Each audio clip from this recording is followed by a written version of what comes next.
Well, thanks, guys. 2020 proved to be the year of the RV. Nearly 46 million Americans got out there on the road. And according to GoRVing.com, this year the projected number is nearly 64 million Americans will get involved in the world of RVing. But the question is, can you still get into a campsite? Can you still find an RV to buy?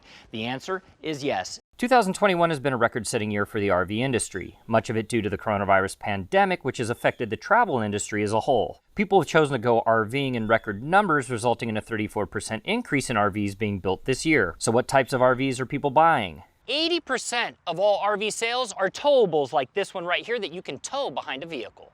As 2021 comes to a close in a few months, according to the RV Industry Association, more than 600,000 new units will be built in 2022, making it a record-setting year. The vast majority of those are trailers, and with demand so high, consumers are buying them up quickly. Courtney Bias with GoRVing.com tells consumers patience is step one. This industry really exploded last year with so many people rushing out to dealerships to buy these new RVs, buy the used RVs that were on the lot, buying any RV that they could get their hands on. So much like the auto industry, we're still trying to catch up. Towable trailers being the popular choice for consumers, we went to Keystone RV in Elkhart, Indiana, the capital of the RV industry, and spoke with Christy Spencer, the director of marketing, who says new buyers are one of the reasons for record-setting numbers. A lot of people grew up camping, and historically our customer base has been people whose parents camped or their grandparents camped, and that's who bought campers year after year. Well, with the pandemic, a lot of people came to the industry for the first time. Most of our growth is coming from people who've never camped before, a lot of first-time campers. There are thousands of options and affordable ones as well. Christy Spencer talked about the uptick with the Keystone Hideout, a super small towable.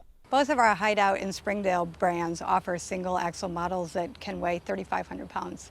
Super easy to tow, everything you need, a kitchen, a bed, a restroom. They start around $13,000, $14,000 retail. And guys, to close it out, 64 million Americans hitting the road this summer is a large number. But according to GoRVing.com, they say that you can still find a really cool RV out there for your outdoor experience. I'm Mike Caudell.